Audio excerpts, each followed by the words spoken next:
اسلام کی تاریخ کے وہ جرنل جن کا نام سن کر دشمنوں کے دل دہل جاتے تھے، جو کبھی کسی جنگ میں شکست نہ کھا سکے، وہ جنہیں رسول اللہ صلی اللہ علیہ وآلہ وسلم نے سیف اللہ یعنی اللہ کی تلوار کا لقب عطا فرمایا، وہ شخصیات جنہوں نے اسلام کی فتوحات کو نئی بلندیوں تک پہنچایا۔ آئیں سنتے ہیں حضرت خالد بن ولید کی ایمان افزا پہچان۔ حضرت خالد بن ولید کا تعلق قریش کے معزز خاندان بنو مخزوم سے تھا۔ آپ کے والد ولید بن مغرہ مکہ کے بڑے سرداروں میں سے تھے۔ خالد بچپن ہی سے بہادری، گھڑ سواری اور تلوار بازی میں بے مثال تھے۔ وہیں خالد جنہوں نے احد کی جنگ میں مسلمانوں کو سخت نقصان پہنچایا تھا، لیکن قدرت نے ان کا مقدر میں کچھ اور ہی لکھا تھا۔ جنگ احد کے بعد خالد کی نظریں اسلام کی سچائی پر پڑنے لگیں۔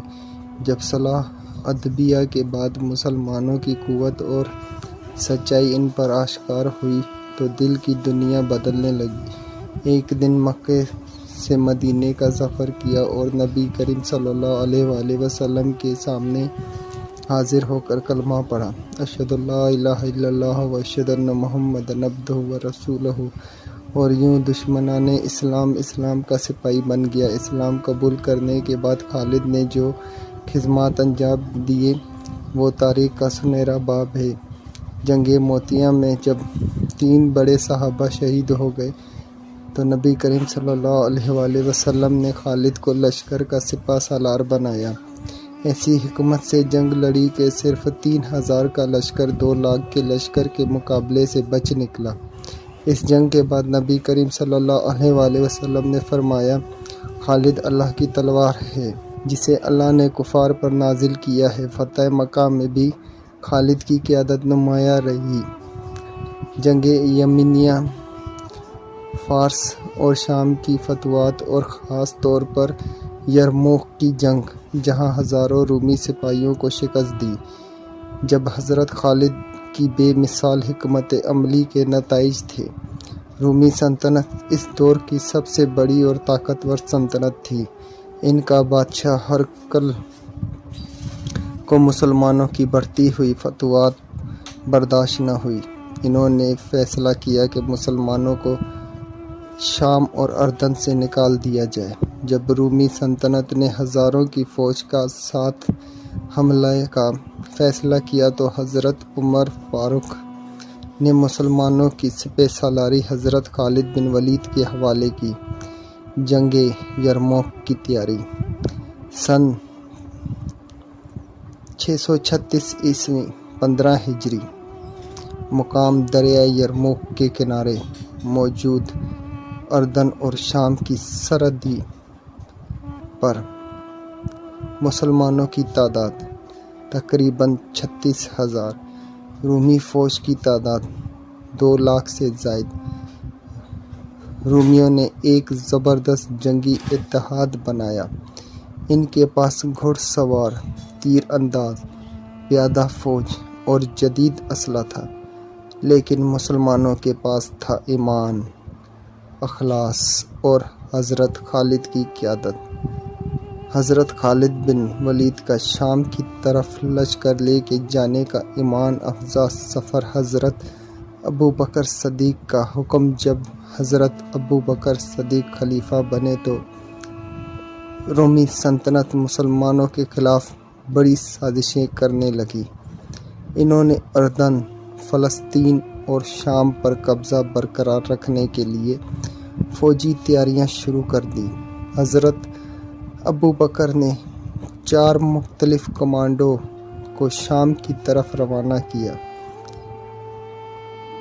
عمر بن العاص، شرجیل بن انہا، یزید بن ابی سفیان، ابو عبیدہ بن الجرح۔ لیکن جب انہیں خبر ملی کہ رومیوں کی فوج بہت بڑی ہے تو حضرت ابوبکر رضی اللہ تعالیٰ عنہ نے فرمایا، خالد بن ولید کو عراق سے شام روانہ کرو اور سپہ سالاری ان کے سپرد کر دو۔ حضرت خالد کا سفر عراق سے شام کی طرف یہ اسلامی تاریخ کا سب سے دشوار فوجی سفر تھا۔ حضرت خالد اس وقت عراق میں ہیرا اور عیان التمار کے علاقے فتح کر چکے تھے۔ وہاں سے انہیں نے ایک نیا راستہ اپنایا جس کو عرب میں صحرا سموع کہا جاتا ہے۔ یہ خشک، پانی سے خالی اور سخت ریگستان علاقہ تھا۔ جب خالد بن ولید نے لشکر کو تربیت دیا، فوج کو کئی حصوں میں تقسیم کیا۔ خواتین کو خیموں میں رکھا گیا تاکہ مرد پیچھے نہ ہٹ سکیں۔ صحابہ کرام جیسے حضرت ابو عبیدہ الجراح، حضرت عمر بن العاص، حضرت شرجیل بھی اس لشکر کا حصہ تھے۔ جنگ کئی دنوں تک جاری رہی۔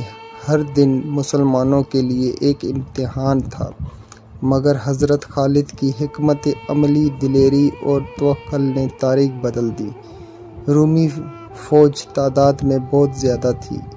ایک وقت ایسا آیا کہ مسلمانوں کی صفیں کمزور ہو گئیں، مگر حضرت خالد بن ولید نے زبردست حملہ کیا۔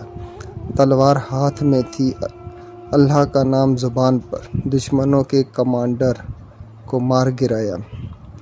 مسلمانوں نے اللہ اکبر کے نعروں کے ساتھ حملہ کیا۔ ایک دن میں حضرت خالد بن ولید نے اپنی 9 تلواریں توڑ دی۔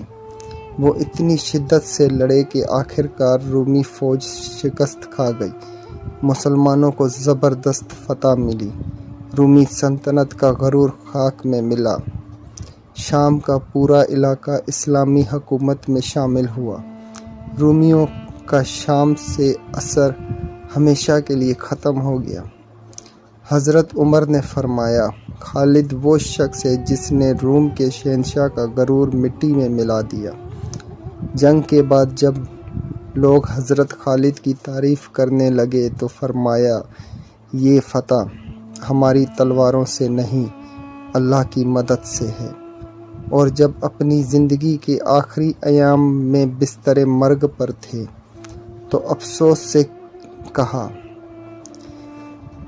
میں نے اتنی جنگیں لڑیں، جسم پر کوئی جگہ ایسی نہیں جو زخموں سے خالی ہو، مگر افسوس، موت بستر پر آئی۔